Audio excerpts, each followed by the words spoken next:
ముందుగా ఈ అవకాశం ఇచ్చినటువంటి తండ్రి అయిన దేవునికి క్రీస్తు వారి పక్షాన వందనాలు తెలియజేసుకున్నానండి. అదేవిధంగా కూడి వచ్చినటువంటి మీ అందరికి కూడా ప్రభునామున వందనాలు. ప్రభునందు ప్రియులారా, ఈరోజు మన ధ్యానాంశం ఏమిటంటే కుదురుబాటు కాలం. ఏమిటండి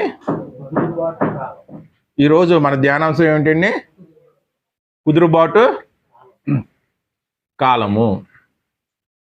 ప్రభునందు ప్రియులారా, మనకన్నా ముందు జీవించినటువంటి మన పూర్వీకులు ఎవరైతే ఉన్నారో మన జీవితాలను ఉద్దేశించి, అంటే రాబోయే తరాలను ఉద్దేశించి కొన్ని ఆణ్యముత్యాల వంటి పలుకులు, లేకపోతే సూక్తులు, లేకపోతే లోకోక్తులు, లేకపోతే సామెతలు అనేవి రాబోయే తరాల వారికి అందించాడు.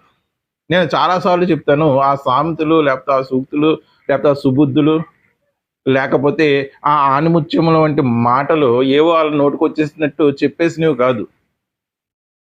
ఏంటండి, ఏవో వారి నోటికి వచ్చేసినటువంటివి చెప్పేసినటువంటివి కాదు.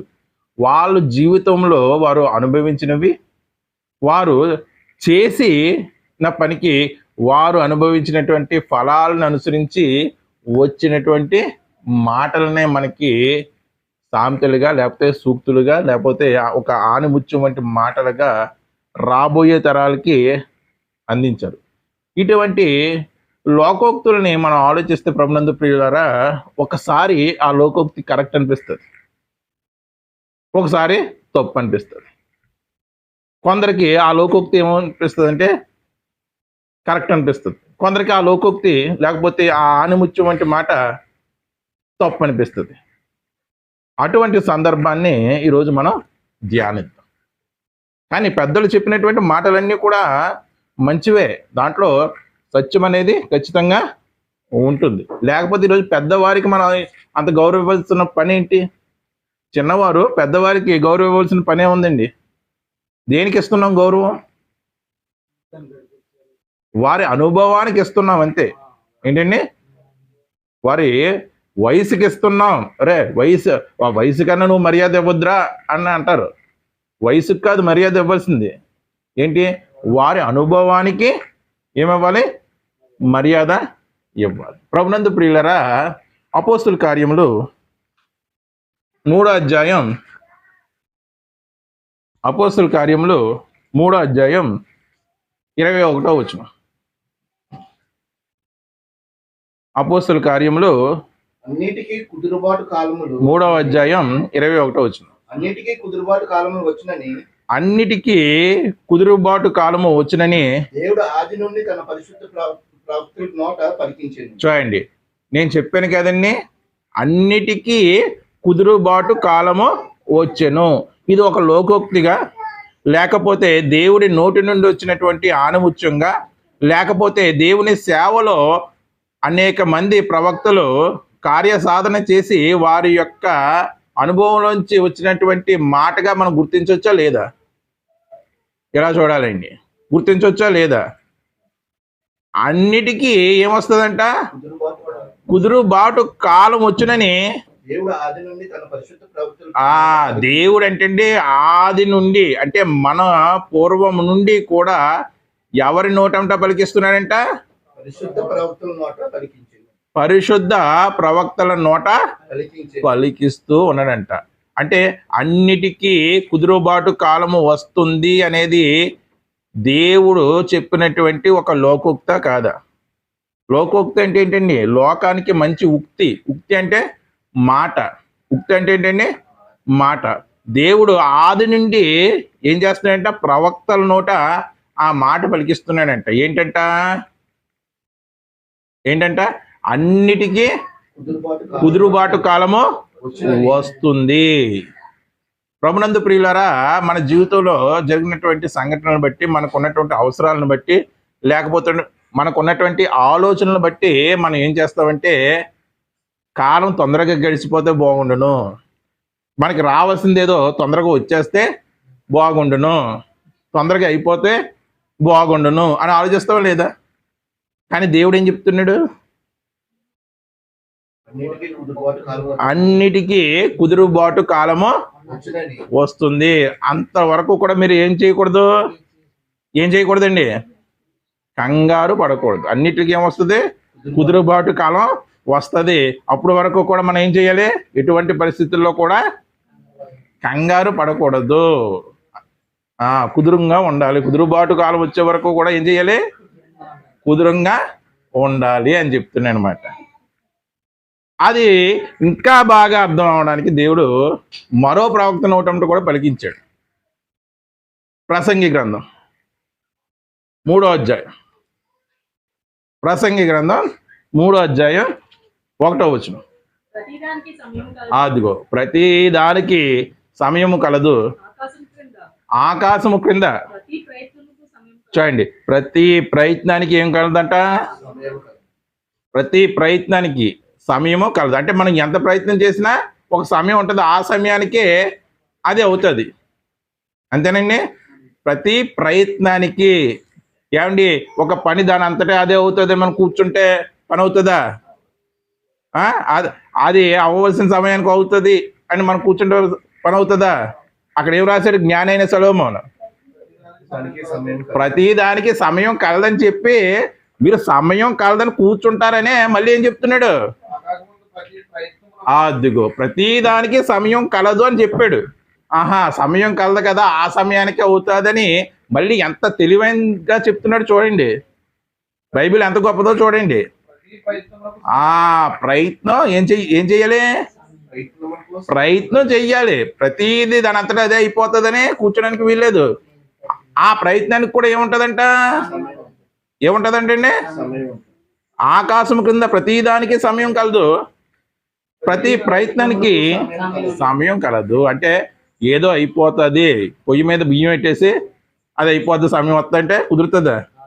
ప్రయత్నం చెయ్యాలా లేదా? ఏం చెయ్యాలి, మంటెట్టాలి. మంట ఎట్టకపోతే అవ్వదు.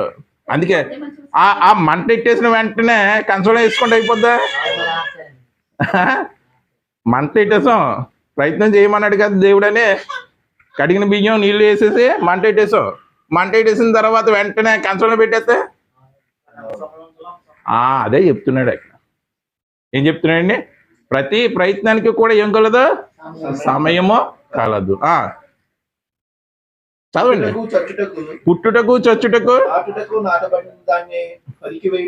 చాలా మంది అంటారండి, ఎందుకు వచ్చింది జన్మ, చచ్చిపోతే బాగుండును, అంతమందికి చావు వస్తుంది, నాకు చావు రావట్లేదు అంటారా లేదా? అంటారా లేదా? కొంతమంది ఏమో జీవితం మీద తీపితో ఇంకా కొన్నాళ్ళు దేవుడు ఆయుష్ ఇస్తే బాగుండును అంటారా లేదా? అంటే పుట్టడానికి చనిపోవడానికి కూడా ఏం కలదు, చావు నువ్వు కోరుకున్నంత మాత్రాన రాదు, ఆయుష్ నువ్వు కోరుకున్నంత మాత్రం ఉంటుందా? ఎటువంటి పరిస్థితుల్లో కూడా ఉండదు. పుట్టుటకు చచ్చుటకు, అది నా మాటలు కాదండి, దేవుడి మాటలుగా మీకు చెప్తున్నాను. నాటుటకు నాటబడిన దానిని పెరికివేయుటకు, అదిగో చంపుటకు బాగు చేయుటకు, పడగొట్టుటకు కట్టుటకు, అదిగో ఏడవడానికి సమయం ఉందంట, నవ్వడానికి కూడా సమయం ఉందంట, దుఃఖించడానికి సమయం ఉందంట. ఎల్లప్పుడూ దుఃఖంగా ఉండకూడదు, అలా ఎల్లప్పుడూ కూడా నవ్వుతూ ఉండకూడదు. ఎందుకంటే నవ్వు 4 విధాల చేటు. రాళ్ళను పెరికి వేయుటకు, రాళ్ళను పారవేయుటకు, రాళ్ళను కుప్పవేయుటకు, కౌగిలించుటకు, కౌగిలించుట మానుటకు, వెదుకుటకు, పోగొట్టుకున్నటకు, దాచుకున్నటకు, పారవేయుటకు, చింపుటకు, పుట్టుటకు. అది ఎక్కడ మౌనంగా ఉండాలో అక్కడ మౌనంగా ఉండాలి, ఎక్కడ మాట్లాడాలో అక్కడ మాట్లాడాలి. కొంతమంది మాట్లాడవలసిన చోట మాట్లాడరు, కొంతమంది మౌనంగా ఉండవలసిన చోట మౌనంగా ఉండరు. రెండు కూడా ప్రమాదం అని చెప్తున్నాడు. మౌనంగా ఉండడానికి సమయం కదా, ఆ టైంలో నువ్వు మౌనంగా ఉండాలి. మాట్లాడడానికి సమయం కదా, ఆ టైంలో నువ్వు ఏం చెయ్యాలి, మాట్లాడాలి. ప్రేమించుటకు ద్వేషించుటకు, ప్రేమించుటకు. ప్రేమిస్తాం, ఆ వ్యక్తి వల్ల కొద్దిగా ఇబ్బంది వచ్చిందనుకో ద్వేషిస్తాం. ఆ ద్వేషానికి కూడా ఏం కాలదు, ఆ ద్వేషించడానికి కూడా దేవుడు ఏం చెప్పాడు, సమయము కలదు. అది ఒక రోజు ఉండకూడదు, 2 రోజులు ఉండకూడదు, 3 రోజులు ఉండకూడదు, 4 రోజులు ఉండకూడదు, వారం ఉండకూడదు. మీ కోపము అదిగో సూర్యాస్తమయం వరకు మీ కోపము నిలిచి ఉండకూడదు. నిలిచి ఉంటే ఆ కోపం పాపం కింద మారిపోతుంది. అంటే చూడండి ఎంత గొప్పగా చెప్పాడు. కోపించుటకు సొలొమోను కన్నా గొప్ప జ్ఞానులం కాదండి మనం. కోపించుటకు, ప్రేమించుటకు, ద్వేషించాలి. ఎప్పుడు ప్రేమిస్తూ ఉన్నాం అనుకో వాడు బాగుపడతాడా? వాడు తప్పు చేస్తున్నా సరే ప్రేమిస్తూ ఉన్నాడంటే బాగుపడతాడా? అంటే ద్వేషించడానికి కూడా సమయం ఉంది. అలాగే ద్వేషంతోనే ఏం చేయకూడదు, ఎల్లప్పుడూ ఉండకూడదు. ఆ ద్వేషానికి కూడా సమయం ఉంటుంది. చూడండి ఎంత గొప్పగా ప్రతి దానికి చేసే ప్రతి దానికి ఏం కలదంట, సమయము కలదు. అలా సమయం కలదని మనం అనుకొని మన ప్రయత్నాన్ని మనం ఎటు పరిస్థితుల్లో కూడా ఏం చేయాలి, గాలికి వదిలేయకూడదు. గాలిలో దీపం పెట్టి దేవుడా అంటే ప్రయత్నం పని అవుతుందా? అవుతుందండి. మరి అన్నిటికీ కుదురుబాటు కాలం వచ్చునని చెప్పాడు దేవుడు. ఆ కుదురుబాటు కాలం రావడానికి వస్తుంది ఎప్పుడు మన ప్రయత్నం ఉంటే. మన ప్రయత్నం లేకపోతే వస్తుందా? రాదు. అంటే కాలాన్ని మనం విడిచిపెట్టేసి ఎప్పుడు అవుతుందో అవుతుంది అని మన ప్రయత్నం అనేది చెయ్యాలి. ఎందుకంటే ఎందుకు కాలాన్ని విడిచిపెట్టేసి మనం ప్రయత్నం చెయ్యాలి? ఎందుకు కాలాన్ని విడిచిపెట్టేసి మనం ప్రయత్నం చెయ్యాలి? ఎందుకంటే కాలము మన వశంలో లేదు. ఎవరి వశంలో ఉంది? తండ్రి అయినటువంటి దేవుని వశంలో ఉంది. మన వశంలో లేనిది మనం ఎంత గింజుకున్నా సరే అదే అవ్వదు, అనవసరం కూడా. అందుకే కాలాన్ని వదిలేసి ప్రయత్నం మనం చెయ్యాలి. అపోస్తుల కార్యము 1వ అధ్యాయం 7వ వచనం.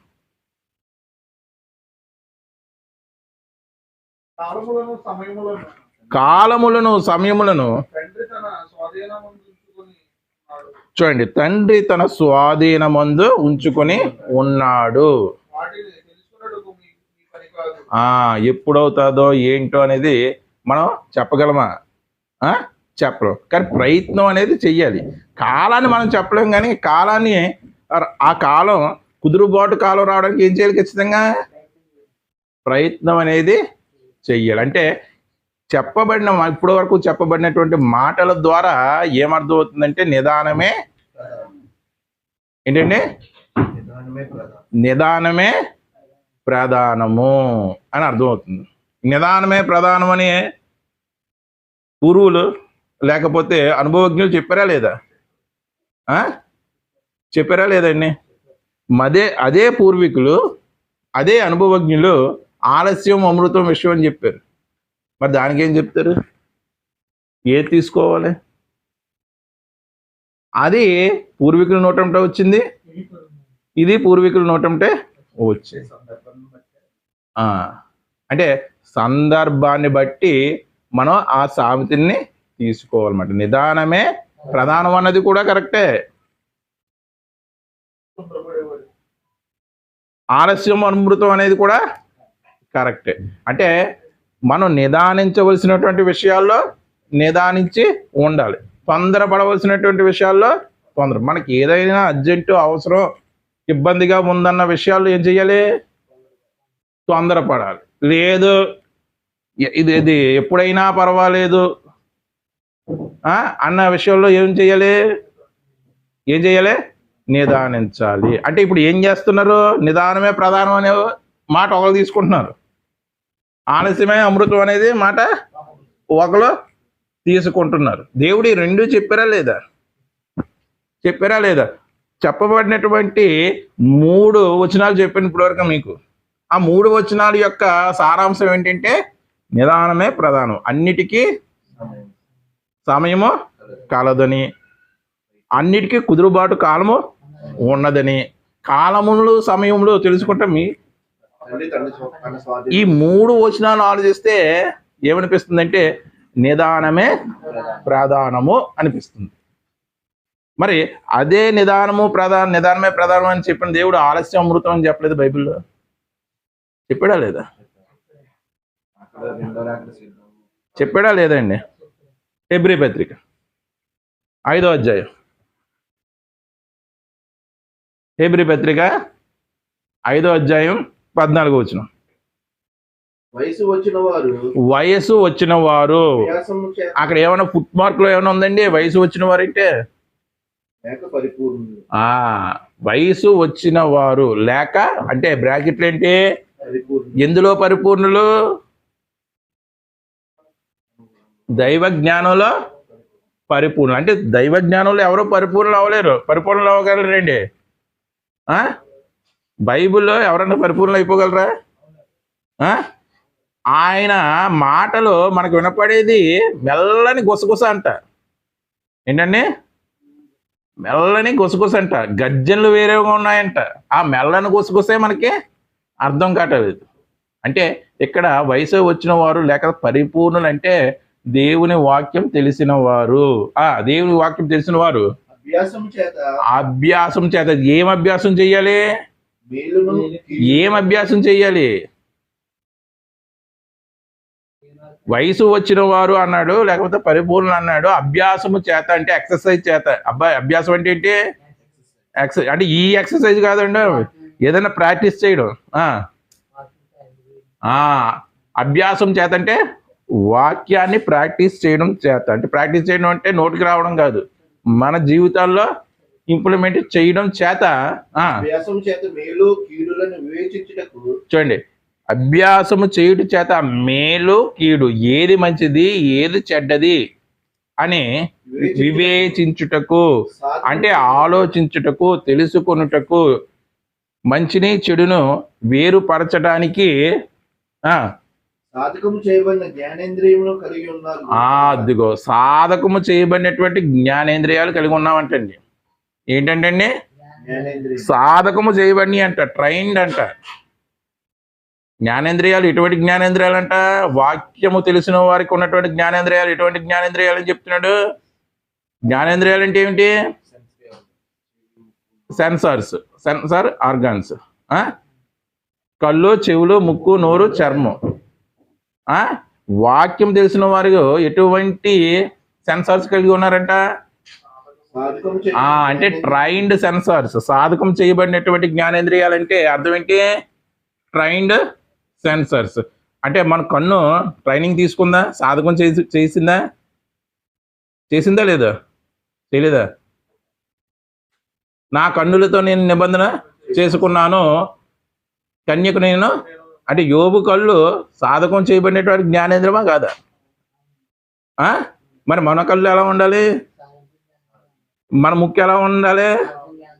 బిర్యానీ వాసన వస్తుంటే ఇక్కడ వాక్యాన్ని వదిలేసి అటువైపు మన మనస్సు వెళ్ళిపోతే మన ముక్కు ఏంటి? సాధకం చేయబడినటువంటి జ్ఞానేంద్రియం కాదు. మన నోరు వ్యర్థమైనటువంటి మాట పలుకుతుందనుకో, అదేంటి? సాధకం చేయబడినటువంటి జ్ఞానేంద్రియము కాదు. మన చెవి వినకుండా మాట వింటుందనుకో, అది సాధకం చేయబడినటువంటి జ్ఞానేంద్రియము కాదు. మన చర్మం అపవిత్రమైనది తాకాలని తహతలాడుతుందనుకో, ఇది సాధకం చేయబడినటువంటి జ్ఞానేంద్రియము కాదు. వయసు వచ్చిన వారు అంటే పరిపూర్ణులు, వాక్యంలో పరిపూర్ణులు ఎలా ఉన్నారంటే వారి యొక్క జ్ఞానేంద్రియాలు ఎలా ఉన్నాయంట? సాధకం చేయబడినటువంటి జ్ఞానేంద్రియాలు. ఆ సాధకం చేయబడినటువంటి జ్ఞానేంద్రియాలు చేసేటువంటి పని ఏంటంటే మేలు కీడుల్ని వివేచిస్తుందంట. చదవండి ఒకసారి, ఇప్పుడు బాగా అర్థమవుతుంది. వయసు వచ్చిన వారు అభ్యాసము చేత మేలు కీడులను వివేచించుటకు సాధకము చేయబడినటువంటి జ్ఞానేంద్రియములు కలిగి ఉన్నారు కనుక అదిగో బలమైనటువంటి ఆహారము వారికి తగును. బలమైనటువంటి వాక్యాన్ని మనం ఆహారంగా తీసుకుంటే మన జ్ఞానేంద్రియాలు ఎలా రూపుదిద్దుకుంటాయి? సాధకము చేయబడినటువంటి జ్ఞానేంద్రియాలుగా రూపుదిద్దుకుంటాయి. అలా కలిగిన వారు అప్పుడు వివేచిస్తారన్నమాట. ఎప్పుడు నిదానించాలి, ఎప్పుడు ఆరాట పడాలి. ఇప్పటి వరకు నిదానమే ప్రధానం అని తెలుసుకున్నాం. ఇక్కడి నుంచి ఆలస్యం అమృతం విషయం అనేది ఎలాగా అవుతుందో మనం తెలుసుకున్నాం. రెండు కరెక్ట్ అని చెప్పుకున్నావా లేదా? దానికి సంబంధించినటువంటి వాక్య భాగం రోమాపత్రిక 13వ అధ్యాయం 11వ వచనం. అపోస్తుడైన పౌలు రోమిలకు రాసినటువంటి పత్రిక 13వ అధ్యాయం 11వ వచనం. అందరితో కూడిన ఆటపాటలైనను 13, 11 చూడండి. మరియు మీరు కాలము ఎక్కడే ఉందండి కిటికీ అంతా. కాలము నెరిగి, కాలాన్ని ఎరగాలి మనం. అర్థమైందండి? కాలము నెరిగి అదిగో మనకు అవసరమైనటువంటి విషయమా ఏం చెయ్యాలి? నిద్ర మేలుకోవాలి. ఇంకా కంగారు లేదా? నిద్రించినా పర్వాలేదా? కంగారు లేదంటే నిద్రించినా పర్వాలేదా? మీరు కాలము నెరిగి నిద్ర మేలుకొని, అంటే కంగారు లేకపోయినా ఏం చేయాలి? నిదానించి ఉండాలి. మీకు అవసరమైతే మీరు కాలము నెరిగి ఏం చెయ్యాలి? నిద్ర మేలుకొని. అదిగో మనకు అవసరమైనటువంటి విషయం వేళ అయినదని తెలుసుకొని అలాగూ చేయండి. నేను చెప్తున్నా, బైబిల్ చెప్తుందా? ఇది మనకి అవసరమైనటువంటి విషయం గురించి మాట్లాడుకుంటున్నాం. ఇదే పరలోక రాజ్యం వెళ్ళేటువంటి విషయం అయితే దాంట్లో అసలే అలసత్వం పనిచేస్తుందా? నిదానమే ప్రధానం అన్నాడు కదా దేవుడు. రిటైర్డ్ అయిపోయిన తర్వాత బాప్తిసం తీసుకున్నప్పుడు దేవుడు సేవ చేద్దామంటే అవుతుందా? అవ్వదు. మీరు కాలము నెరిగి నిద్ర మేలుకొని వేళ అయినదని తెలుసుకుని అలాగూ చేయుడి. మనము విశ్వాసులమైన కంటే ఇప్పుడు రక్షణ మనకు ఇదిగో మనకి ఇంకా రక్షణ ఎలా ఉందంట? మరీ సమీపంగా ఉందంట. అంటే ఇక్కడికి వచ్చేటప్పటికి ఎలా మారిపోయింది? నిదానమే ప్రధానం అనేది ఆలస్యం అమృతం విషయం కింద మారిపోయింది. రక్షణ విషయంలో బైబిల్ ఒక భక్తుడు అన్నాడు కదా, ఇదిగో నీళ్ళు ఇప్పుడు బాప్తిసం ఇచ్చుటకు నీకు ఏమిటి అని అడిగాడా లేదు? అక్కడ ఆలస్యం అమృతం విషయం. పరిశుద్ధాత్మ మీ మీద అగ్ని వలె దిగి వచ్చే వరకు దేవుడు ఏం చేయమన్నాడు? నిదానించి ఉండమన్నాడా లేదా? మేడ గది మీద వెయిట్ చేశారా లేదా? ప్రార్థనలో అక్కడ నిదానం. రక్షణ విషయంలో ఉండాలా లేదా? ఉండాలన్నమాట. ఇంకా బాగా అర్థం అవ్వాలంటే పాత నిబంధనలోకి వెళ్తే నిర్గమాకాండం 12వ అధ్యాయం, నిర్గమాకాండం 12వ అధ్యాయం 11వ వచనం.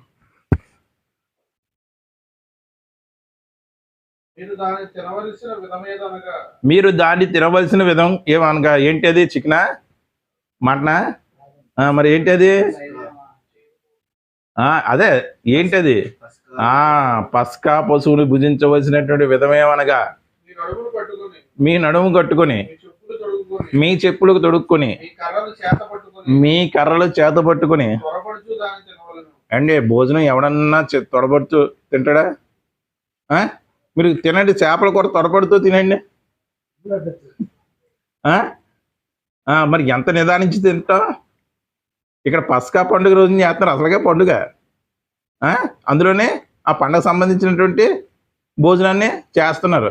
ఆ భోజనం కూడా ఎలా చేయమంటున్నాడు? నడుము కొట్టుకొని.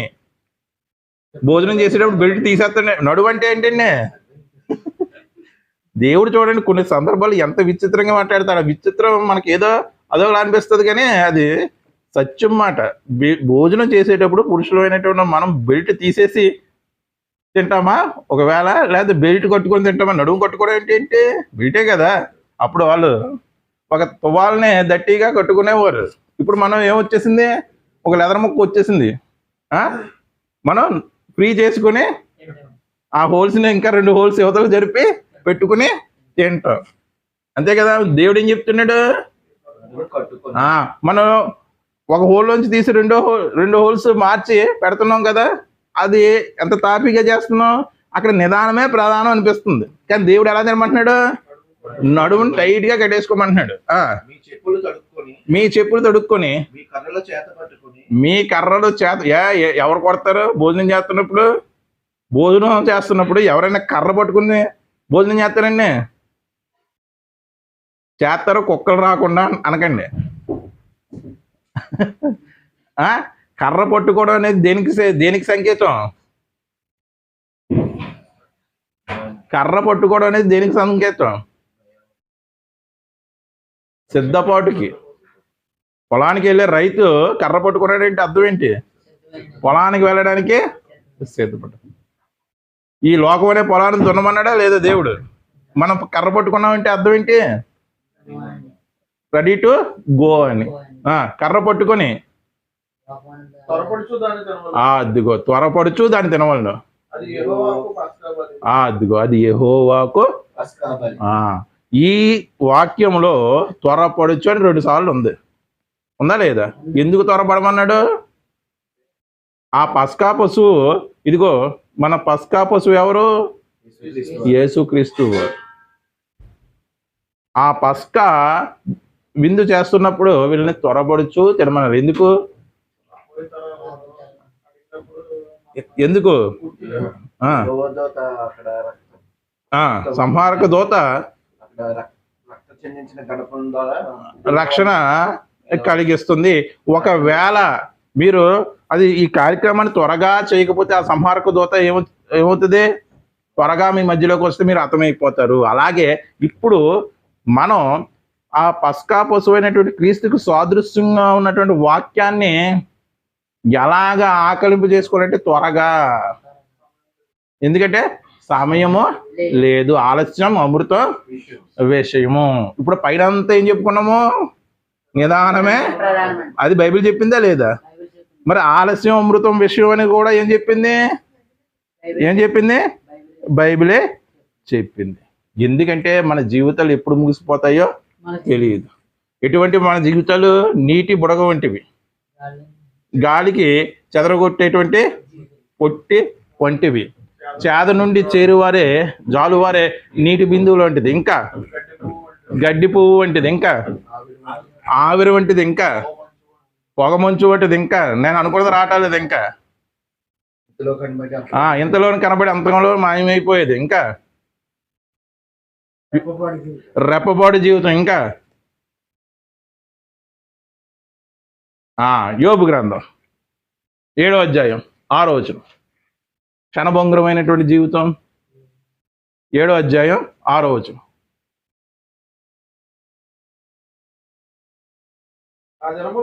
నా దినములు నేతగాని నాడి కంటెను. అదిగో వడిగా అంటే అర్థం ఏంటండి? స్పీడ్గా, త్వరగా. నా దినములు నేతగాని నాడి అంటే ఎక్కడ ఉంటుంది? ఇక్కడ ఉంటుంది కదా. ఇదేనా చెప్పాలండి? నేతగాడి నాడంటే ఇది కాదు. నేతగాడు మగ్గం మీద చీర వేస్తున్నప్పుడు ఆ మగ్గం మీద ఉన్నట్టు ముళ్ళు ఎంత త్వరగా వెళ్తూ ఉంటది. కనబడుతుంది మన కంటికి? కనబడుతుందా? ఇలాగ ఏది అడ్డదార వెళ్తుందో ఏది నిలువుదార వెళ్తుందో తెలుస్తుందా? అంత ఫాస్ట్గా వెళ్తుందన్నమాట. అందుకే కంగారు అనుకుంటున్నాడు. నీ జీవితం ఎటువంటి జీవితం అంటే నేతగాని నాడి ఎంత వేగంగా వెళ్ళిపోతుందో నీ జీవితం అంత తొందరగా ముగిసిపోతుంది. అందుకే నువ్వు ఏం చేయాలి? రక్షణ అనే విషయంలో మరి ముఖ్యంగా ఆలస్యం చేయకూడదు. నీకు అవసరమైనటువంటి విషయాల్లో మరి ముఖ్యంగా ఆలస్యము చేయకూడదు అని చెప్తున్నాను అనమాట. అర్థమైందండి? అంటే పూర్వీకులు చెప్పిన మాట ఒకటి మాత్రమే తీసుకుంటే సరిపోదు. బైబిల్లో ఉన్నటువంటి మాట ఒకటి మాత్రమే తీసుకుంటే మనకి సరిపోదు. ఇంకా దీని గురించి ఏమన్నా చెప్పాడా? ఇప్పుడు 3000 సంఘాలకి ఎందుకు చీలిపోయింది అనుకుంటున్నారు?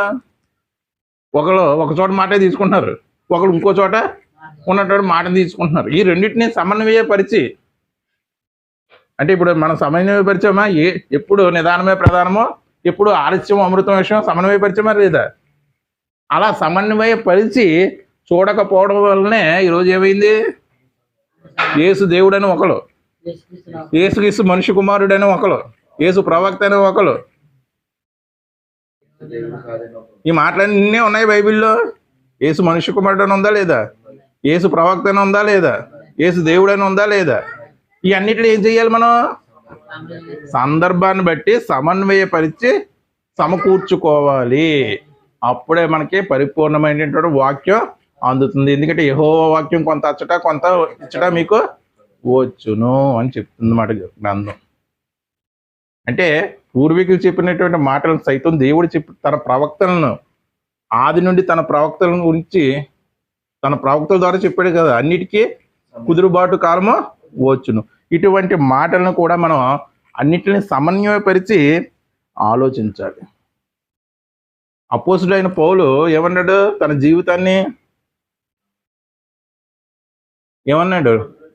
బ్రతుకుడు క్రీస్తే, చావైతే లాభం అన్నాడు. ఆ క్రీస్తు కొరకు బ్రతికేటువంటి పౌలు జీవితం ఎలా ఉంది? స్థిమితంగా వెళ్తుందా? స్థిమితంగా వెళ్తుందా? ఎలాగ వెళ్తుందంటే పరుగు వలె నా జీవితం వెళ్తుంది అన్నాడు. పరిగెట్టవలసిన మనం ఎప్పుడు పరిగెడతాం? సమయం లేనప్పుడు పరిగెడతాం. ఏంటో పొద్దున్న లేస్తే నా జీవితం అంతా ఉరుకులు పరుగులే అంటాం. అంటే ఏంటి ఉరుకులు పరుగులు అంటే? సమయం లేదు. పౌలు యొక్క ఆధ్యాత్మిక జీవితం కూడా ఏం లేదు, సమయం లేదు. అందుకే పరుగు అన్నాడు ఆధ్యాత్మిక జీవితంలో. యోబు అయితే ఏమంటున్నాడు యోబు గ్రంథంలో? నేతగాని నాడి అంటున్నాడు. నాడి కంటే వేగంగా నా జీవితం గతించిపోతుందంటే నేను దేవుని హత్తుకుంటున్నాను అందుకే అంటున్నాడు అనమాట. చూడండి, తిమోతికి రాసినటువంటి 2వ పత్రిక 4వ అధ్యాయం 7వ వచనం. తిమోతికి రాసినటువంటి 2వ పత్రిక 4వ అధ్యాయం 7వ వచనం. చూడండి, మంచి పోరాటం పోరాడితిని, నా పరుగు కడమట్టించి తిని, విశ్వాసము కాపాడుకుంటుని. నా పరుగు అన్నాడా? నా నడక అన్నాడా? నడవలసిన సమయంలో నడవాలి, పరిగెట్టవలసిన టైంలో పరిగెట్టాలి. పరిగెట్టవలసిన టైంలో నడుస్తానంటే కుదరదు, నడవలసిన టైంలో పరిగెడతానంటే కుదరదు. నడక అవసరమే, పరుగు అవసరమే. ఆధ్యాత్మిక జీవితంలో ఇప్పుడైతే పరుగు అవసరం. ఎందుకంటే మన జీవితాలు ఎటువంటి అంటే నేత కానీ నాడి కంటే స్పీడ్గా గతించిపోయేటువంటివి. ఇదే అపోజిట్ పౌలు మళ్ళీ అదే ఆధ్యాత్మిక జీవితం గురించి మళ్ళీ ఇంకో మాట చెప్తున్నారు. చూడండి, ఫిలిప్పీకి రాసినటువంటి పత్రిక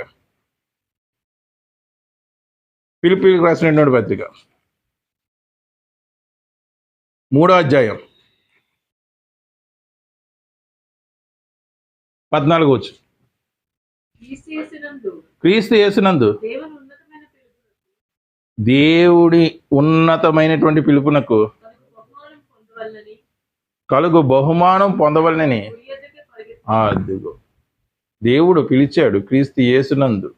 ఆ పిలుపు తగినటువంటి బహుమానం నేను పొందాలని గురి యొద్దకే నేను ఏం చేస్తున్నాను? నడుస్తూ వెళ్తున్నాను అంటలేదు, పరిగెడుతున్నాను. అంటే మనకు అవసరమైనటువంటి విషయాలు ఖచ్చితంగా ఏం చేయాలి? పరిగెట్టాలి. ఆధ్యాత్మిక జీవిత విషయంలో మరి ముఖ్యంగా పరుగులు తీయాలి. ఎందుకు అంటే మీ విరోధి అయినటువంటి అపవాది వాడికి సమయం కొంచెమని తెలుసుకొని ఎవరిని మిగుదా అని ఏం చేస్తున్నాడు? వాడు పరిగెడుతున్నాడా, నడుస్తున్నాడా? గర్జించే సింహం ఎలా వస్తుంది? నెమ్మది తాపిగా వస్తుందా? తాబేల్లాగా. గర్జించే సింహం ఎలా వస్తుందండి? తాబేల్లా వస్తుందా? రాదు. గర్జించే సింహం ఎప్పుడు కూడా చాలా బడిగా పరిగెట్టుకుంటూ వస్తుంది. వాడు అలాగున్నాడు. మనము మన ఆధ్యాత్మిక జీవితంలో ఇంకా తాబేల్లాగే నడుస్తున్నాం. దీన్ని బట్టి ఏమవుతుందంటే మనం కంగారు పడవలసినటువంటి విషయాల్లో కంగారు పడాలి, కంగారు పడలేనటువంటి విషయాల్లో స్థిమితంగా ఉండాలి అని మనకి ఈరోజు అర్థమవుతుంది. చివరికి ఒక మాట చూసి ముగించుకున్నాం. సామెతల గ్రంథం 12వ అధ్యాయం 27వ వచనం. సామెతల గ్రంథం 12వ అధ్యాయం 27వ వచనం.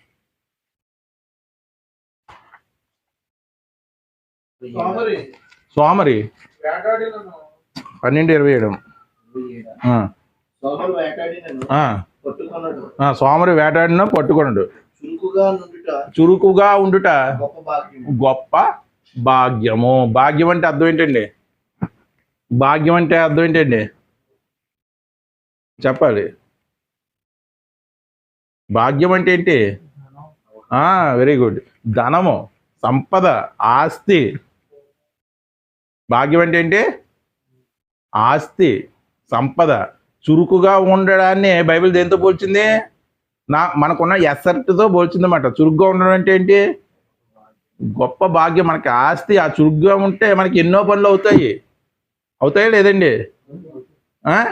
నిదానమే ప్రధానము, అన్నిటికీ కుదురుబాటు కాలము వచ్చునని, ప్రతి దానికి సమయం కలదని వెయిట్ చేసి అది దేనికి? కొన్ని సమయాల్లోనే. అర్థమైందండి? అందుకే మీరు కాలము నెరిగి అన్నాడు. ఇందా చెప్పాను మీకు, కాలము నెరిగి నిద్ర మేలుకొని వేళ అయినదిని తెలుసుకొనుడి. మనకి రక్షణ మరి సమీపముగా ఉన్నది. ఐగుప్తు దేశంలో ఇశ్రాయేలుకి మంత్రసాని పనిచేసేటువంటి ఇద్దరు స్త్రీలు ఉన్నారు. ఎవరో ఇఫ్రా, పూయా అనుకుంటా. వారిద్దరూ ఆ ఇశ్రాయేలు స్త్రీల గురించి ఇచ్చినటువంటి స్టేట్మెంట్ ఏంటి? హెబ్రీ స్త్రీలు ఐగుప్తు స్త్రీలు వంటి వారు కాదు. అక్కడ ప్రయోగించినటువంటి పదం ఏంటి? చురుకైనటువంటి వారు. మేము కానుపుపేటల దగ్గరికి వెళ్ళే ముందే వాళ్ళు ఏం చేస్తున్నారు? పిల్లల్ని కనేస్తున్నారు. అంటే వారు చురుకు అయిన వారు అని చెప్తున్నారు అనమాట హెబ్రీ స్త్రీలు. ఇక్కడ సామెత గ్రంథంలో ఏం చెప్తున్నారు? మీకు చురుకుదనమే చిరతపులికి ఆ చురుకుదనం లేకపోతే దానికి ఉంటుందా? అంత చురుకుదనం ఉండేనే ఒకసారి దొరకదు. మరి చిరతపులికి ఇప్పుడు ఆలోచించండి, చురుకుదనం ఆస్తా కాదా? ఆ చురుకుదనం లేకపోతే దానికి కడుపు మాడిపోద్ది. మనకే ఆధ్యాత్మిక జీవితంలో ఏం కావాలి? మనకు అవసరమైన విషయంలో ఏం కావాలి? చురుకుదనం కావాలి. అంటే ఒక మాటను పట్టుకొని మనం ఉండిపోకూడదు. ఇదిగో నేను నిదానమే ప్రధానం అని చెప్పారు కదా, అదే తీసుకుంటానని ఉండిపోతే కుదరదు. ఇదిగో ఆలస్యం అమృతం అని చెప్పారు కదా, అదే తీసుకుని ఉండిపోతానంటే కుదరదు. మీరు కాలము నెరిగి అన్నాడు. అలాగా మనం కాలము నెరిగిగా మసలుకునే వారుగా ఉండాలని, అట్టి జ్ఞానేంద్రియాలు దేవుడు మనకి ఇవ్వాలని కోరుకుంటూ ఈ మాట ముగిస్తున్నాను. ప్రార్థన చేసుకుంటాం.